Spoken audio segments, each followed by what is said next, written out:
Assalamualaikum warahmatullahi wabarakatuh. Alhamdulillahirrabbilalamin. Wassalatu wassalamu ala asrafil anbiya'i wal mursalin wa ala alihi wa sahbihi rasulillah ajma'in amma ba'du. Pertama dan utama sekali, marilah kita panjatkan puji dan syukur kita atas kehadiran Allah Subhanahu wa Ta'ala, karena berkat rahmatnya lah kami dari kelompok 5 khususnya bisa menjawab pertanyaan dari rekan-rekan semua. Kemudian salawat berangkaikan salam tak lupa pula kita hadiahkan kepada Nabi Muhammad SAW dengan lafaz Allahumma salli ala Muhammad wa ala ali Muhammad. Karena berkat bantuannya lah kita bisa merasakan ilmu pengetahuan yang sangat indah pada saat sekarang ini. Kemudian, terima kasih kepada dosen pengampu mata kuliah Kimia Fisika, yaitu Bapak Umar Kalmar Nizar, SSI, MSI, PhD, dan Bapak Anandra Putra, SSI, MSI, PhD. Baiklah, kami dari kelompok 5 yang beranggotakan 2 orang. Yang pertama adalah saya sendiri, Azla Ismatul Huda, dan yang kedua adalah Meliza. Akan mencoba menjawab pertanyaan rekan-rekan semua mengenai materi kesetimbangan kimia dengan submateri, kesetimbangan homogen versus heterogen, faktor-faktor yang mempengaruhi kesetimbangan, dan aplikasi. Adapun soal dan jawaban dari pertanyaan rekan-rekan adalah sebagai berikut. Pertanyaan pertama dari Muhammad Iqbal.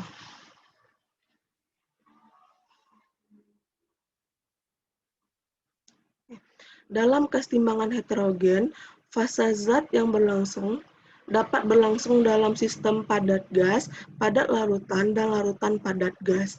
Akan tetapi, dalam perhitungan, fasa padatan tidak dimasukkan. Coba peneliti jelaskan secara matematis. Maka, saya akan mencoba menjawabnya. Dalam perhitungan konstanta kesetimbangan atau yang disebut dengan Kc hanya dipengaruhi oleh fasa gas atau larutan saja. Larutan di sini adalah aqueous. Sedangkan fasa padatan atau cairan murni yaitu liquid tidak mempengaruhi kesetimbangan reaksi meskipun terjadi perubahan volume atau suhu pada kesetimbangan. Konsentrasi padatan dan cairan murni tidak berubah, atau fasa padat dan cairan murni tidak mempengaruhi nilai tetapan kesetimbangan karena konsentrasi zat padat atau cairan murni itu adalah konstan, jadi dianggap sebagai konstanta, bisa bernilai sama dengan 1 atau kita anggap tidak ada, seperti itu. Di sini saya contohkan pada reaksi CaCO3 yang berfasa padat akan menghasilkan CaO yang juga berfasa padat ditambahkan dengan CO2 yang berfasa gas.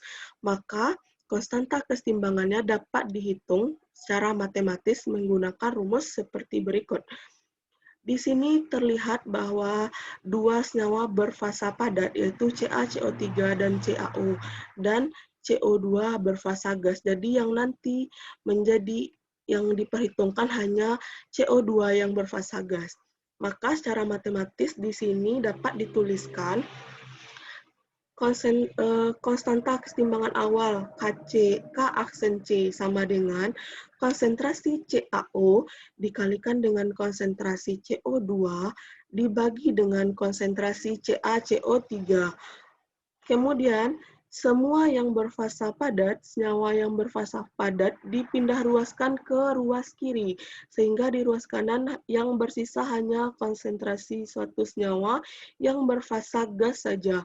Maka akan didapatkan persamaan baru, yaitu K aksen C dikali dengan konsentrasi CaCO3 yang berfasa padat dibagi dengan konsentrasi CaO yang berfasa padat, sama dengan konsentrasi CO2 yang berfasa gas. Kemudian, karena konsentrasi CaCO3 dan CaO ini adalah konstanta, maka nilainya 1 atau tidak bernilai. Maka K aksen C dikali dengan 1, maka akan dihasilkan konstanta kesetimbangan baru, yaitu konstanta kesetimbangan akhir, yaitu Kc. Maka Kc sama dengan konsentrasi CO2. Seperti itulah secara matematis kenapa fasa padatan dan cairan murni tidak dimasukkan dalam perhitungan, karena fasa padatan dan cairan murni adalah konstanta, nilainya adalah 1. Bisa juga tidak ada seperti itu. Kemudian pertanyaan selanjutnya akan dicoba menjawab oleh rekan saya yaitu Meliza. Kepada Meliza dipersilahkan.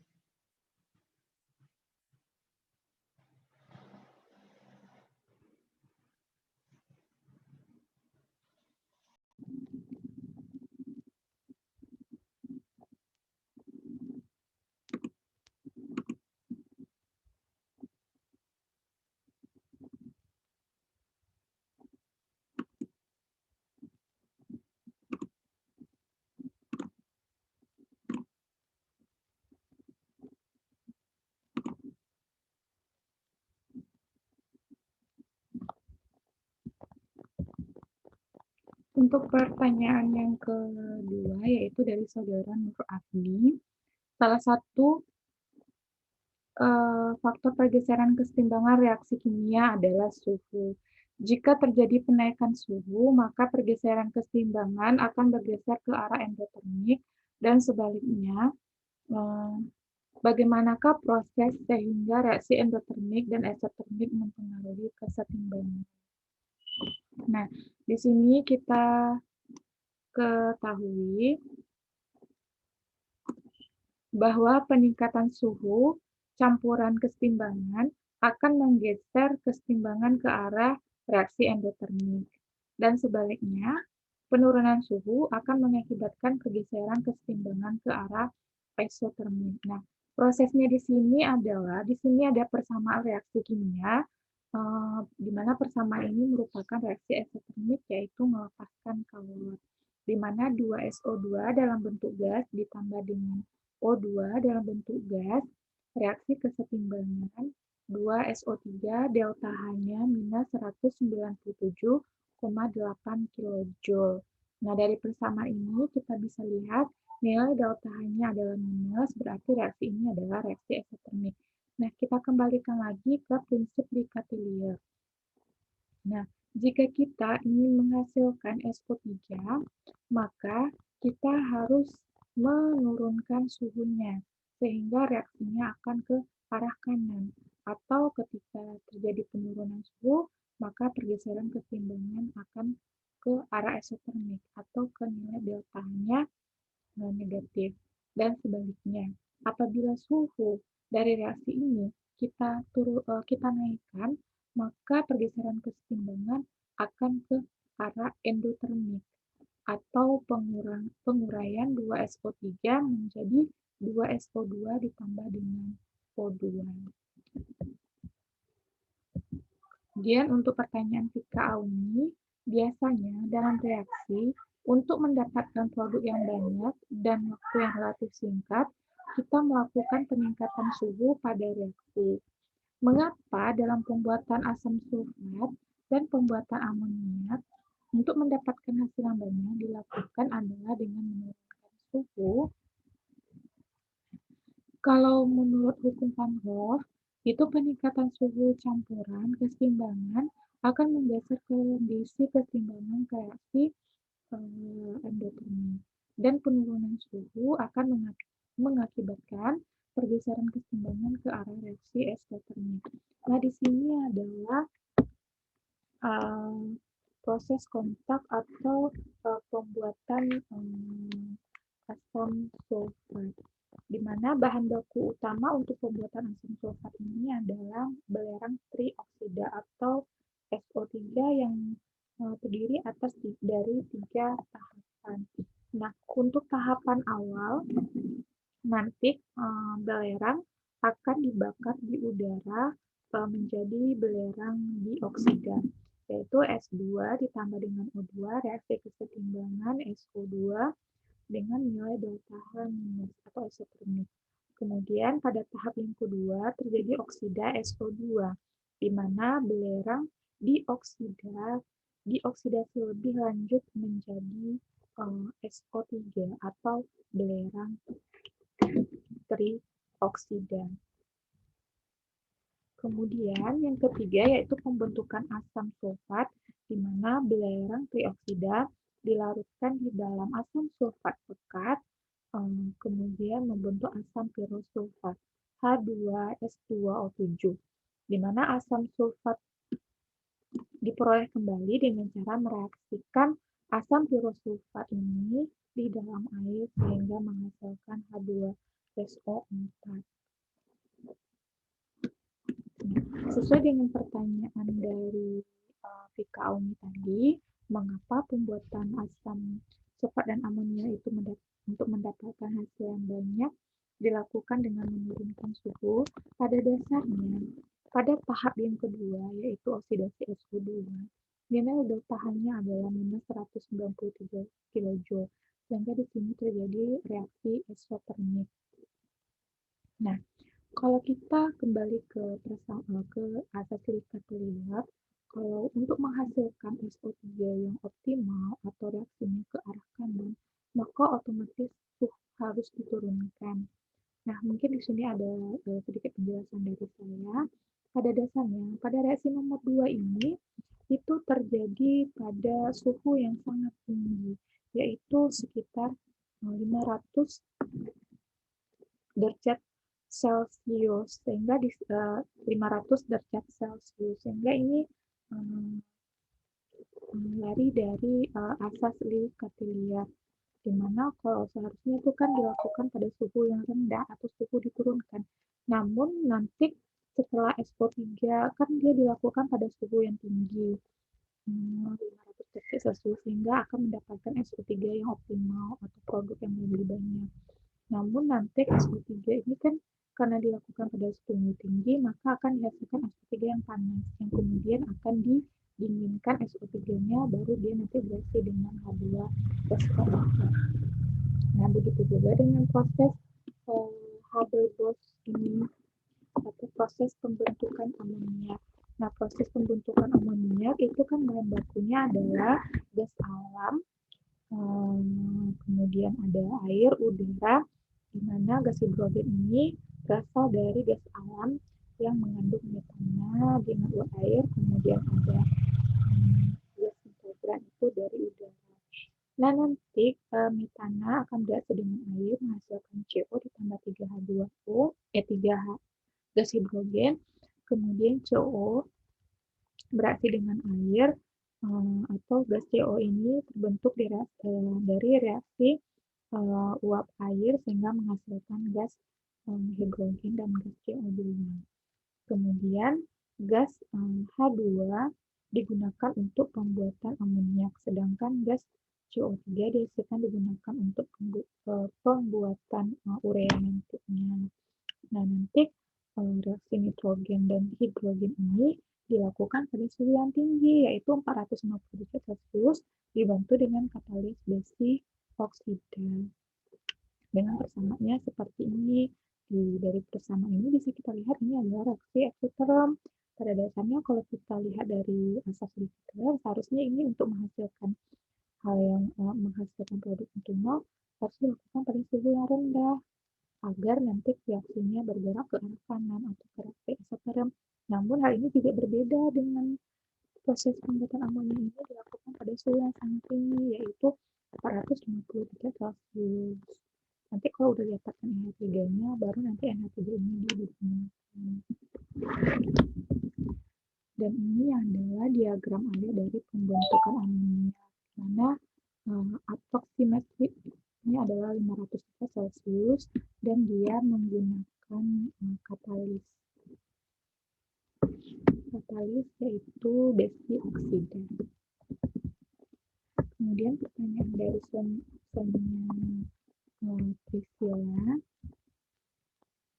Pembentukan SO3 dari reaksi antara belerang dioksida dan oksigen terdiri atas 3 tahap. Pada tahap kedua, untuk memperoleh keuntungan optimal dengan cara memperbesar tekanan dan menurunkan suhu reaksi. Dapatkah penyaji menjelaskan bagaimana tekanan yang besar dan menurunkan suhu dapat memaksimalkan hasil yang didapat? Nah, untuk proses asam sulfat sendiri, pada dasarnya pada tahap yang kedua ini kan dia adalah reaksinya eksoterm.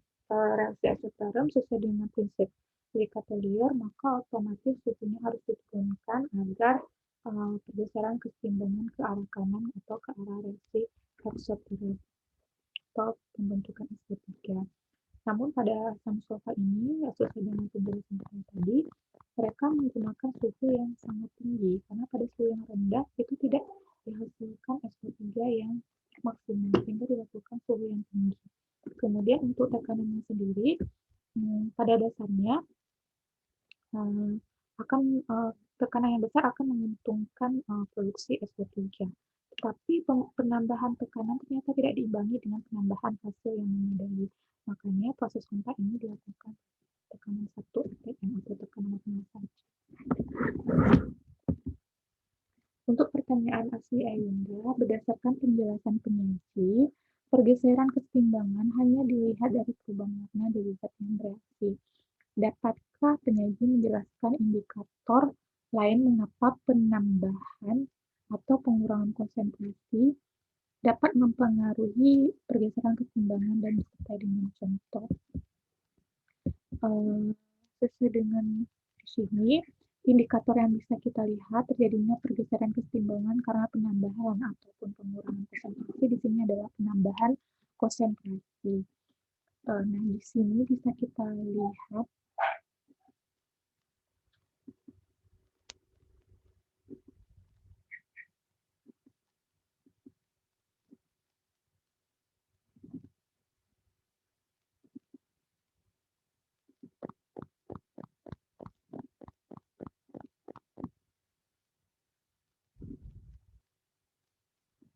Nah, di sini bisa kita lihat bahwa N2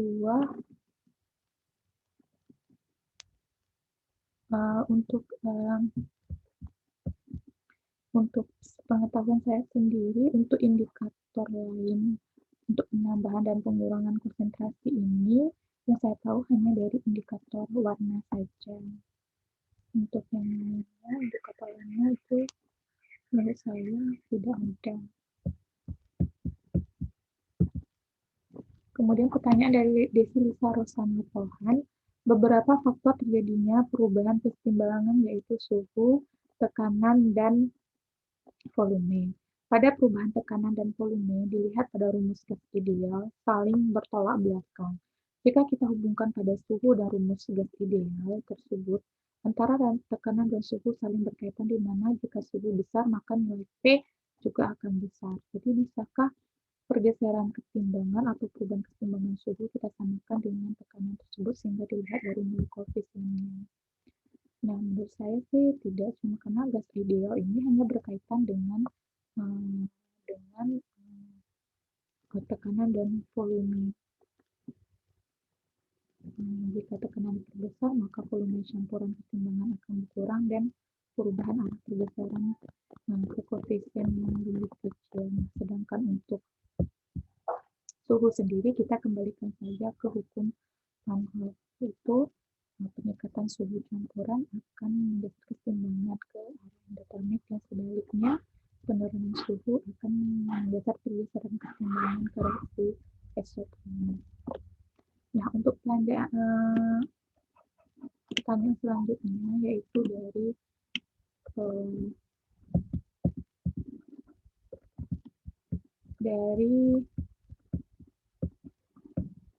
dari Ahmad Maulana Ardi. Untuk lebih memahami tentang pengaruh perubahan tekanan dan volume terhadap keseimbangan, saya menyarankan setelah dilanjutkan ilustrasi perubahan tekanan dan volume melalui kompresi dan ekspansi piston. Hendaknya dikaji pengaruhnya pada konsentrasi zat pada keseimbangan pada video penjelasan di menit 16.50.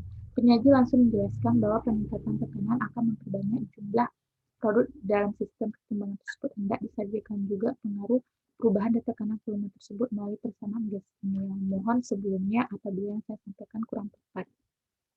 Terima kasih kepada Saudari Ahmad Maulana atas masukannya. Sebelumnya saya menjelaskannya memang langsung ke prinsip ketaliaran saja. Namun di makalah itu sebelumnya kami sudah menjelaskan dengan menggunakan persamaan gas ideal.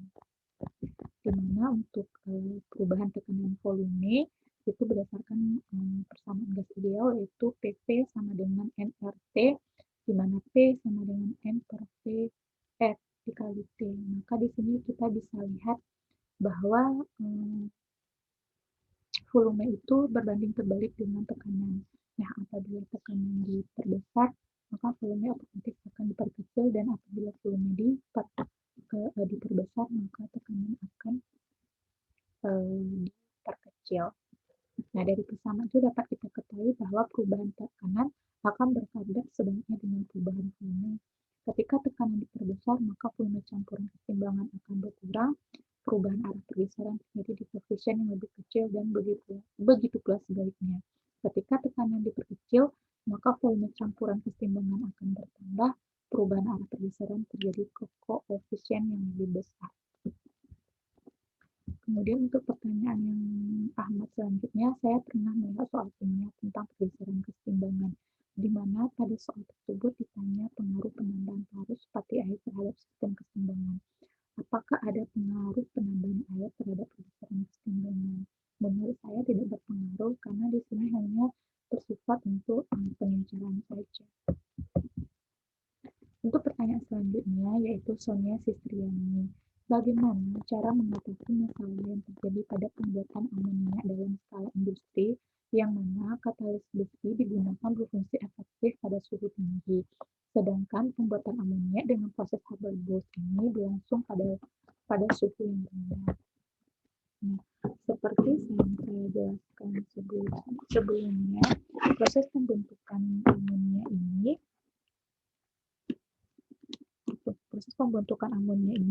sebenarnya itu dilakukan pada suhu tinggi, yaitu 450 derajat Celcius, dibantu dengan katalis besi oksida. Mungkin di makalah itu mungkin ada sedikit koreksi.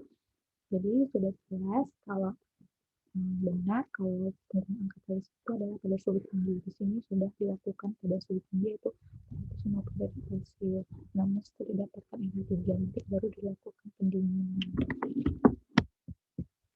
Untuk pertanyaan selanjutnya, yaitu dari Pak Nufrianto. Bagaimana cara kita mengetahui keseimbangan saturasi itu bergeser ke kiri atau ke kanan? Karena di sekolah sering mengalami miskonsepsi tentang pergeseran keseimbangan. Apakah ada indikator untuk mengetahui keseimbangan itu berlangsung atau tidak? Pada dasarnya, untuk mengetahui indikator pergeseran keseimbangan itu dengan adanya perubahan warna.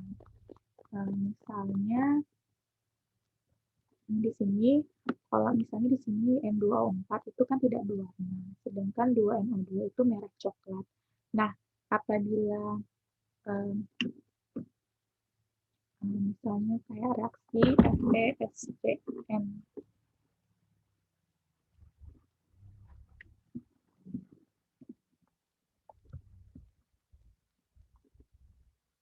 nah kayak penambahan konsentrasi. Nah, kalau misalnya konsentrasi itu ditambah, maka pergeseran keseimbangan akan bergeser dari reaksi yang dari zat yang ditambah, dan sebaliknya apabila konsentrasi dikurangi, maka pergeseran keseimbangan akan bergeser ke arah reaksi yang dikurangi.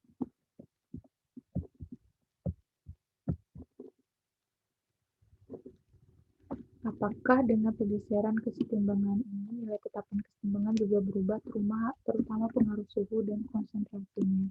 Perubahan konsentrasi hanya akan mengubah komposisi zat pada saat keseimbangan, tidak mengubah harga ketetapan keseimbangan. Perubahan konsentrasi, tekanan atau volume dapat mengubah pergeseran, tetapi nilai konstantanya tidak, hanya karena dia kayak konsentrasi itu dia nanti ada konstan, hanya perubahan suhu yang dapat mengubah konsentrasi keseimbangan. Jadi seperti ini nilai KC-nya akan meningkat dengan peningkatan suhu. Apa yang dimaksud dengan posisi keseimbangan? Apakah penambahan katalis dapat mempengaruhi posisi keseimbangan? Nah, di sini proses keseimbangan adalah proses di mana laju reaksi maju dan reaksi balik itu sama besar. dan konsentrasi produk yang reaktan itu konstan atau tidak berubah seiring berjalannya waktu sehingga tercapai keseimbangan kimia. Kalau di sini kita bisa lihat secara mikroskopis tidak lagi terjadi lagi perubahan warna, di mana di C dan D, dan namun secara mikroskopis di dalam sistem masih terjadi perubahan terus-menerus, yaitu pembentukan 2N2 ataupun N2O4 yang terjadi secara terus-menerus. Mana laju reaksi P1 dan P2 itu laju reaksi pembentukan NO2 dan pembentukan N2O4 kita. Nah,